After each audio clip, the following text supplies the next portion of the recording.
Good morning and welcome to the Anywhere Real Estate Second Quarter 2025 Earnings Conference Call via webcast. Today's call is being recorded, and a written transcript will be made available in the Investor Information section of the company's website tomorrow. A webcast replay will also be made available on the company's website. Unless stated otherwise, growth figures should be assumed to be year over year. At this time, I would like to turn the conference over to Anywhere Vice President Tom Hudson. Please go ahead, Tom. Thank you, Bella. Good morning and welcome to the Second Quarter 2025 Earnings Conference Call for Anywhere Real Estate. On the call with me today are Anywhere CEO and President Ryan Schneider and CFO Charlotte Simonelli. As shown on slide 3 of the presentation, the company will be making statements about its future results and other forward-looking statements during the call. These statements are based on current expectations in the current economic environment. Forward-looking statements, estimates, and projections are inherently subject to significant economic, competitive, antitrust, and other litigation, regulatory, and other uncertainties and contingencies, many of which are beyond the control of management, including, among others, industry and macroeconomic developments. Actual results may differ materially from these expressed or implied in the forward-looking statements. July month-to-date data is through July 21st, 2025, with both open and closed volume comparisons based on the same number of business days in July 2025 versus last year. 3 one-time free cash flow headwinds are excluded from our 2025 free cash flow guidance. First, $41 million was paid in Q2 for a 1999 suspended legacy tax matter that we intend to appeal. Next, $20 million that we expect to pay in Q3 for the TCPA litigation settlement. Last, the final $54 million payment towards our antitrust litigation settlement will be due when the appeals are resolved, the timing of which is uncertain, but is now estimated to be made in late 2025 or early 2026. Growth in business recruited, pursuant to other productive agent recruiting program at advisors, is measuring using the estimated last 12 months closed gross commission income of the new agents prior to joining Anywhere.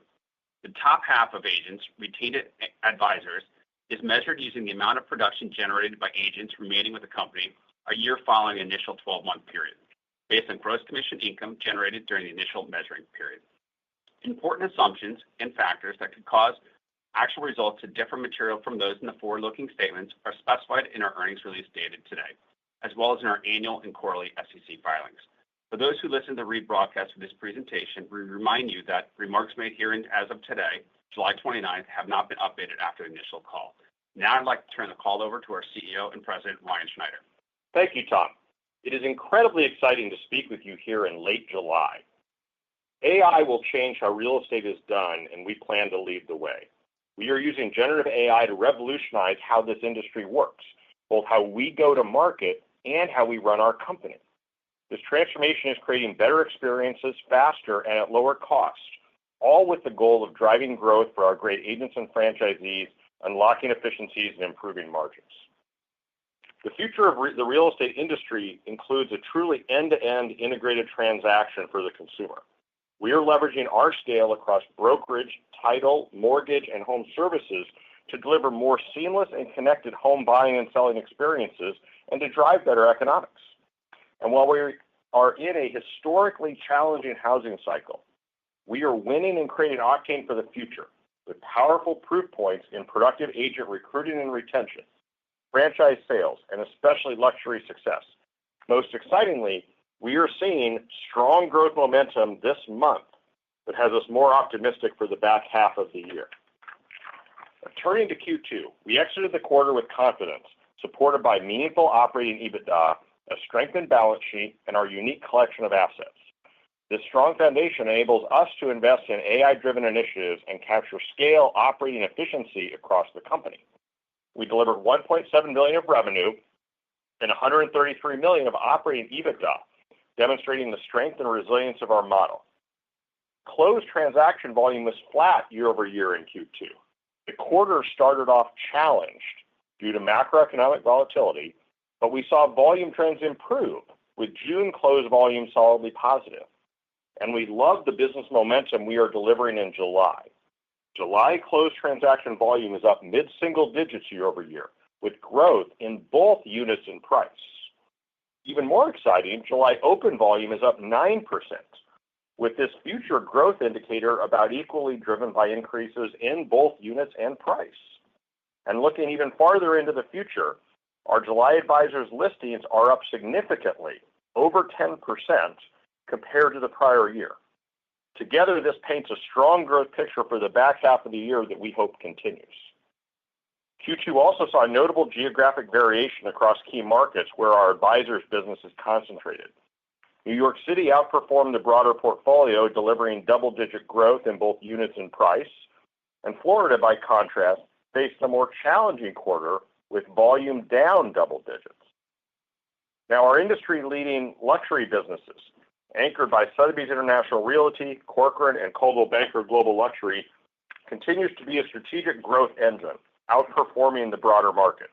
Luxury delivered 3.5% year-over-year volume growth in the quarter and about 8% year-over-year growth in the first half, as we obviously love this higher margin, high impact segment. We sold 369 homes priced $10 million or higher in Q2, a 20% increase from the prior year. And our luxury businesses are delivering incredibly strong growth momentum in July. For example, Sotheby's International Realty July open volume is up 13%, and Corcoran's is up about 20%. We are also raising the bar on what's possible in luxury real estate, bringing new innovative ways to deliver value to agents, franchisees, and the consumer. Our Sotheby's Concierge Auction JV is a great example. It provides an innovative way to match buyers and sellers of luxury properties while enabling us to capture much higher per transaction economics. The venture continues to scale with Q2 revenue up 10% and an average sales price of $5 million. Now, beyond our success in luxury, we're driving meaningful growth across our broader portfolio. Our high-margin franchise business welcomed 13 new U.S. franchisees and 3 international expansions, strategically expanding our footprint, including in key growth markets such as California, North Carolina, and Georgia. We are seeing strong momentum in our advisors business, driven by robust agent recruiting and near-record levels of agent retention for productive agents. Our compelling value proposition, centered on delivering best-in-class products and services, great marketing, and industry-leading support, is increasingly resonating with great agents across the country. Advisors recruited 625 productive agents in the quarter and saw 31% year-over-year growth in business recruited, with strong gains against many of our biggest competitors. And we are having even greater success retaining top talent in this highly competitive market, with advisors' agent retention reaching 95%, about 95%, among the top half of producing agents. This is rarefied air, right around the highest rates we've ever achieved, and in our great luxury brands, our retention is even higher. Now, putting this all together, you can see why I'm excited about our growth potential going into the back half of the year. And in addition to growth, our other main priority is Reimagine 25, as we leverage and harness emerging technologies like generative AI to reshape how real estate works for agents, franchisees, consumers, and how we operate our company, all in the spirit of delivering better experiences faster and at lower cost, and to drive growth for our great agents and franchisees, unlock efficiencies, and improve margins. Anywhere is accelerating generative AI-driven innovation across every corner of its businesses. We are delivering AI-enabled tools to help agents and consumers better sell homes, such as Listing Concierge. We are using AI for productive agent and franchisee recruiting, for smarter lead targeting, to use AI to generate higher quality content, and to process documents faster and at lower cost. We have pilots and at-scale examples across the whole company. And since we last spoke, we piloted Amazon Q in our contact centers and AI-generated comparative market analysis as we continue to build proof points of our broader strategy to scale AI. And our open architecture approach lets us also deploy best-in-class third-party AI-driven products to agents through enterprise agreements, like our just-announced Canva offering. Finally, the future of real estate includes a truly end-to-end integrated transaction for the consumer. This means a seamless and connected home buying and selling experience across not only real estate brokerage, but across mortgage, title, home insurance, and other home services. We have all of these transaction components in our unique collection of assets and continue to innovate and succeed on this holy grail that others are chasing. In that spirit, we're increasingly delivering better experiences to consumers by introducing the right services at the right time. This better experience of an integrated transaction also adds to our economics. So let me give you two real examples that crystallized in Q2.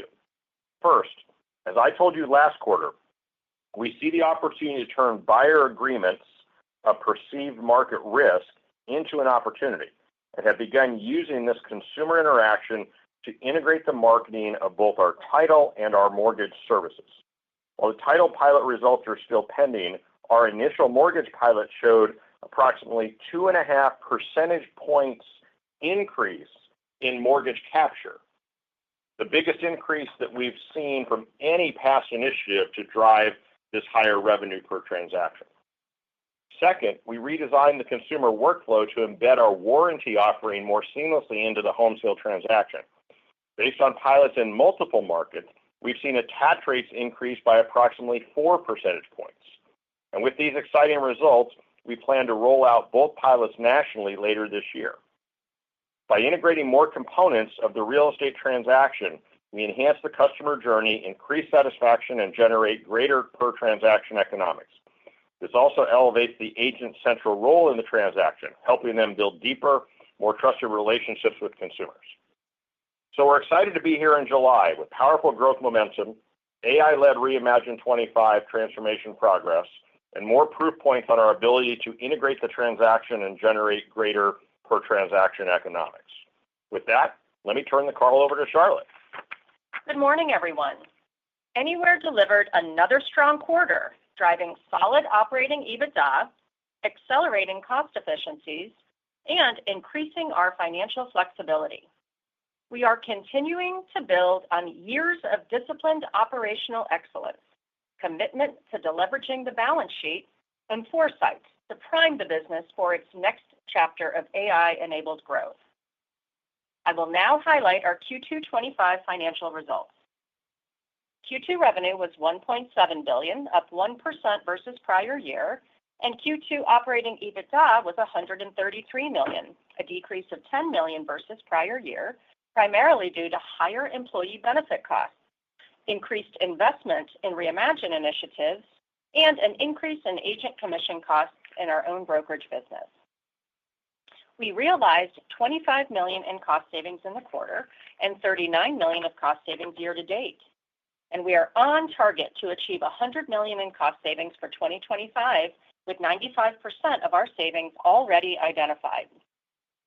Q2 free cash flow was $36 million before the $41 million one-time payment made for a 1999 Cendant legacy tax matter. Free cash flow was also negatively impacted by $25 million in seasonal volatility from our securitization facility. This facility historically can create working capital volatility quarter by quarter due to the seasonality of the business. Consistent with our capital allocation priorities, we opportunistically issued $500 million in new second lien debt and repurchased $345 million of our exchangeable notes at a discount.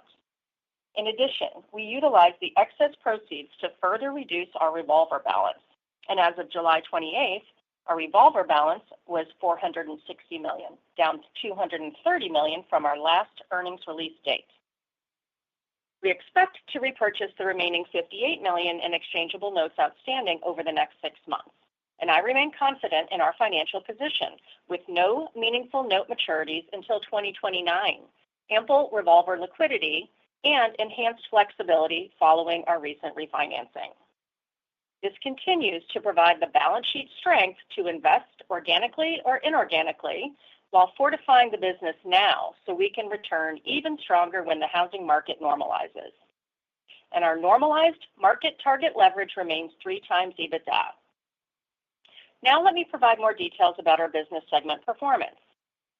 Our Anywhere Brands business, which includes leads and relocation, generated $163 million in operating EBITDA. Operating EBITDA increased $4 million, primarily due to strength in our Cartus relocation business. Our franchise business expanded margins in the quarter, showing improved financial leverage despite flat volume. Our Anywhere Advisors operating EBITDA was $0, a $4 million decrease versus prior year, driven by higher employee benefit costs as well as commission costs, partially offset by higher revenue and cost savings initiatives. This business generated $93 million in operating EBITDA before the transfer of intercompany royalties and marketing fees paid to our franchise business. Advisors' average broker commission rate increased 2 basis points year over year, increasing revenue capture per transaction. Following last year's industry changes, we have seen changes in how and when negotiation of commission occurs, but ABCR has been sequentially stable for the last 12 months, highlighting the value that agents bring to the transaction. Q2 agent commission splits were 80.9%, up 36 basis points year over year. The increase was primarily attributable to business mix with non-core items such as new development business and company-generated leads, which have lower splits on average, having a more material impact in the prior year. About 1/3 of the increase was because of agent mix, as our top agents continue to take a greater share of transactions. Anywhere Integrated Services Q2 '25 operating EBITDA of $10 million was up $1 million from Q2 '24 due to higher revenue and mortgage JV earnings. We continue to enhance our operations through Reimagine 25, an ambitious multi-year transformation effort designed to set us up for greater growth and success in the future. This comprehensive program encompasses all aspects of our enterprise, and we expect it will significantly contribute to our savings targets for 2025 and beyond. By leveraging AI-enabled technology to reduce manual processes, we aim to enhance our value proposition and unlock growth opportunities. No area of our business is out of scope for this transformation, and all our core businesses and corporate teams are engaged, finding new and innovative ways to deliver better experiences faster and at lower costs. Some of our most recent examples include leveraging generative AI to improve our brokerage transaction processing. Our brokerage operations team receives about 15,000 documents every day. 1/3 of our Coldwell Banker brokerage document submissions are now automated, with a path to 90% by the end of this year. This substantial automation not only lets us accomplish these tasks faster, but lets us operate 24/7, delivering better quality with meaningfully lower costs. Our Cartus relocation business continues to leverage transformation initiatives to enhance both revenue generation and operational performance. These efforts have proven effective in helping secure new clients and expand current relationships to drive top-line growth. At the same time, automation and workflow improvements have significantly boosted operational efficiency, resulting in the highest quarterly margin since Q3 2022. Now turning to our '25 estimates. We reiterate our guidance and expect operating EBITDA for the full year to be about $350 million and free cash flow excluding one-time charges to be about $70 million, with the biggest swing factor being the housing market itself, which is inherently volatile. Let me now turn the call back to Ryan for some closing remarks. Thank you, Charlotte. In closing, we are using generative AI to revolutionize how this industry works. We are moving to the future of a seamless end-to-end transaction experience for the consumer, and we are winning across multiple growth vectors that build Octane for the future.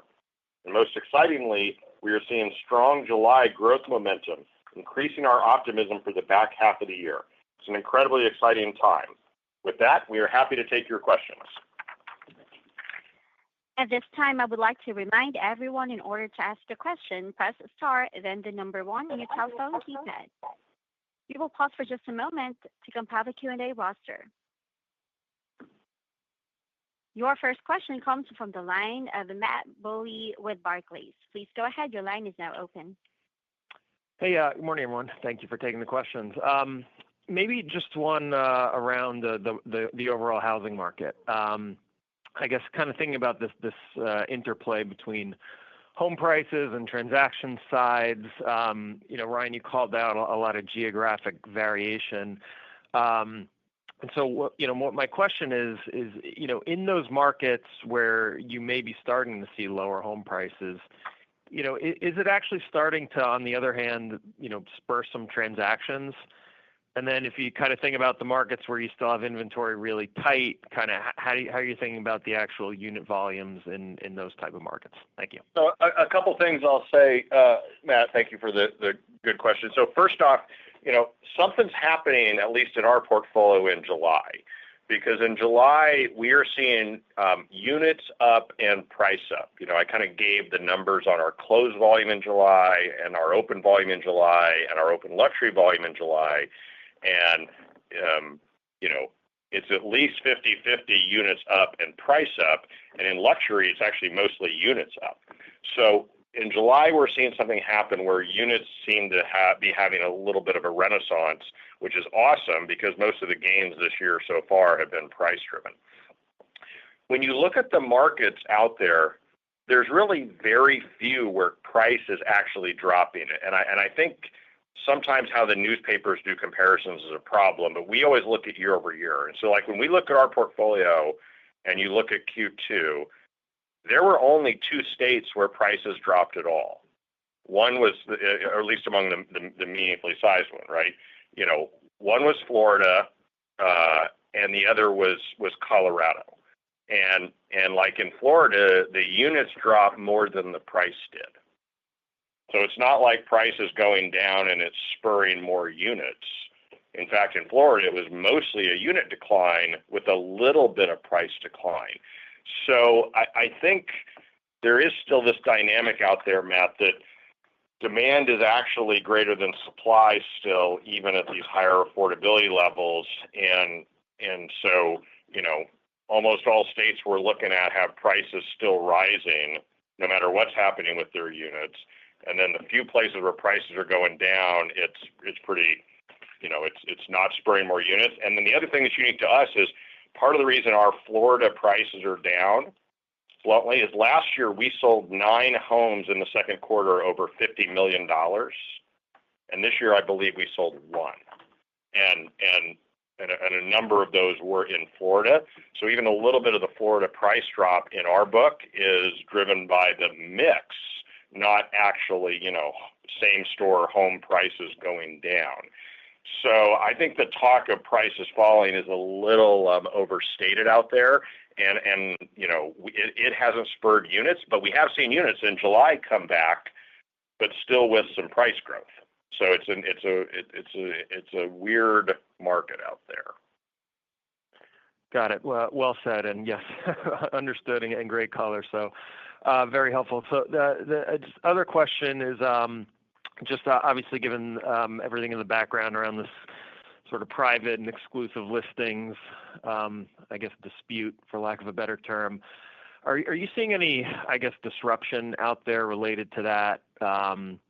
And given your public stance on the issue, is it actually kind of, I don't know, helping with the kind of recruiting and retention here, or just any update to sort of how that's playing out from your perspective? Yeah, I'll give you I'll touch on a number of different things because I think it's an important industry topic. So one is it absolutely is helping us in recruiting.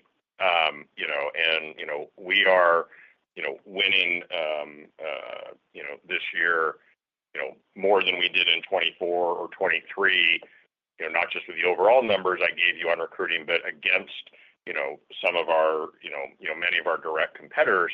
And one of the things that I think is helping us win is this, kind of stance on, we want to do what's best for the consumer, and that's typically getting as many people looking at your listing as you can. And so, while again, we sell 6% of our listings privately, we think the vast majority of people, you should have a broad distribution of listings. And that resonates with agents who want to do business that way, and it's helping on recruiting. There is a little bit of disruption starting to happen. I think, different, policies that portals have put into place have started to bite a little bit. And you can see, people getting kind of worked up over that. But again, given our stance, it hasn't really affected us, and we believe in our stance. And then, we rolled out in the second quarter, we did it in June, we rolled out some technology we use in our own brokerages, Matt, to all of our franchisees that lets our brokerages do, private listings that they want within their brokerage, just like we do, and totally compliant with, all the industry parameters and Zillow's approach, et cetera. But we also have other features in that thing that let people do things like sneak peeks and wants and needs kind of at the brand level. so you can share things across, Better Homes and Gardens Real Estate or Coldwell Banker. And then in August, we're going to be enhancing that with some more of that stuff that will let you share it across any part of the Anywhere network. And then finally, embedded in that is the ability to turn on private listings if we really ever want to, if the market goes that way. I view that as more of a, again, kind of a, if the market goes that way, we're going to be ready and make sure our people are in an advantaged position. But we've made that strategic progress, getting that to all of our franchisees since we talked to you last. And we like both the way it's going to let us do more things on, like I said, sneak peeks and wants and needs to do more kind of things within and across brands. We think that'll be additive, just a great thing to be doing out there in the world. And then we like the kind of, preparation for, a defensive play if the world does go more toward private listings, that we'll have our whole ecosystem ready to succeed on it. All right. Well, great caller. Thanks, Ryan. Good luck, guys. Yeah. Thank you, Matt. Your next question comes from the line of Nick McAndrew with Zelman. Please go ahead. Hey, guys. Thanks for taking my questions. Ryan, maybe just to start, I think the pilot to introduce title and mortgage at the buyer agreement stage sounds pretty promising. And I'm just wondering, as mortgage capture improves, is that being driven primarily by better timing and introduction during the process, or are there also tangible cost savings for the consumer, such as, closing cost discounts, for example, when they choose to bundle ancillaries? I'm just trying to think about kind of the potential levers. So, Nick, that's a great. Look, we're really excited about this, right? I mean, again, this whole buyer agreement thing was so much work last year, but let's turn it into a positive. So far, all the upside we've seen, and it's early, and we think there can be more, and we're going to test and optimize, but we so like the 2.5% increase in capture. We've never seen anything like that we're going to go nationally just with what we have and want to keep making it better. So far, Nick, it is 100% driven by getting to the customer early, with a good value proposition and communicating with them right at the start of their home buying journey, as opposed to waiting until they've purchased a house. We have done no discounts. We have done no lower rates. And we know there's a few people out there in the world that will say, hey, if you use our stuff and bundle it, we'll give you 50 basis points off your mortgage. Maybe that stuff will be in our future, but that will be upside to what we're achieving now. So the real benefit is getting there to the consumer right away at the start of their home journey with mortgage. The title results will come in soon. And, we're optimistic we can get benefits there, but I don't have anything to share with you yet. And then, even getting the, insurance we haven't done this yet with, but we're going to definitely be piloting that. And then I showed you that on like this warranty home service, we've been able to get some of that similar effect. So far it's all get to the consumer, get there, at the right time with a good product, get to them directly is where the benefit, and get to them early. That's where the benefit is coming from. We haven't had to give economics away to drive these benefits yet. And that's really exciting. Yeah, that's very helpful. Thank you for the caller. And Charlotte, maybe just one for you. While I know there's no formal guidance on cost savings for 2026, I'm just wondering, can you speak directionally about the potential for any additional cost action? Has most of the low-hanging fruit already been addressed, or are there further actions that could occur even in an improving housing environment? Yeah, it's a great question. And I kind of nodded to it a little bit in my prepared remarks around that Reimagine should deliver meaningful cost savings this year and beyond. So, as per typical, starting in Q3 or at the year-end release, I will give more specific guidance, but there is still meaningful cost opportunity from my perspective. I think, if you look back 5 years ago, that was the low-hanging fruit. This is more about transforming our business and using, AI and things that were not as widely used 5 years ago to make this place like super bulletproof when the market does come back, that we won't be adding back cost in the same way to support much higher volume and transactions. So I think there's a lot left to be done. I'm excited to be able to share a number with you later this year, and it will be meaningful like it has been. I think on average, in the 6 years I've been sitting in this seat, give or take, it's been about $100 million, and that's meaningful. And I do believe there's more meaningful cost to go get. So more to follow on specific numbers, but it really should be the transformative stuff. The low-hanging fruit is probably gone a long time ago, and this is just, sort of right-sizing the business and automating what we can for better experiences as well as lower cost. Yeah, Nick, if I can just build on that because you triggered me with the low-hanging fruit. I mean, as Charlotte said, the low-hanging fruit is gone, right? That's been done. Good stuff. The exciting thing, and I'm going to talk about this on stage at an industry conference in 48 hours, is just how every day, some of the advances with like Gen AI are creating new cost efficiency opportunities. But they're also creating new speed opportunities and new better experience opportunities. And even like the brokerage document processing example Charlotte gave, that wasn't technically possible 3 years ago. Right? You just couldn't do it. And now, it's doable. It's not only more efficient, but it runs 24/7. And, so I'm trying to shift everybody's mindset to it's not about like low-hanging fruit and, how high you can get on the tree anymore.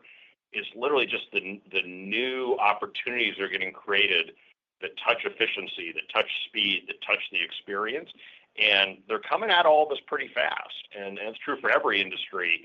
And, being a leader in using that kind of thing like generative AI to do those things has these awesome benefits, including, letting us continue, even if we label it a cost program, to kind of drive, changes to our margins and the bottom line, but also all those other, speed and experience things.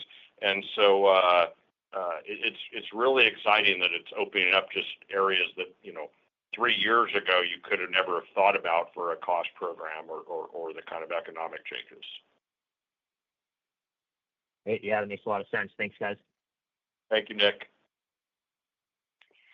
Your next question comes from the line of Tommy McJoynt with KBW, and that would be your last question for tonight. Please go ahead. Hey, good morning, guys. Can you help us out with how we should think about modeling the brokerage commission split, just as we contemplate a gradual reversion to a more normal, what we'll call a 5 million existing home sale market? We understand there are inputs of mix by top performing agents and agents moving up commission ladders and the impact of new business development. Is there any way to rank order or even provide some magnitudes to help us quantify these factors? Yeah. I think the best thing I can point you to is like all the prepared remarks I've had over the past few years. Agent mix started and was really pronounced during COVID, like as far back as 2020. And you would think at some point you're lapping it and then it kind of goes away, but it really hasn't gone away. And so the theory is that it does improve as there are more transactions to be shared. But I think that remains to be seen. And I think the agent mix thing is probably the biggest contributor over time, but also has the possibility of more normalizing if it's sort of 5.5, or 6 million units again. As far as new business development, on average, that's sort of flattish on a full year basis. It kind of gives us some noise quarter by quarter, but I don't think you should expect that to be a big benefit or hurt on an annual basis going forward. So I think it's just seasonal and quarterly variations. And then as far as like the split tables, not all agents are on a table. In fact, it's like half-ish.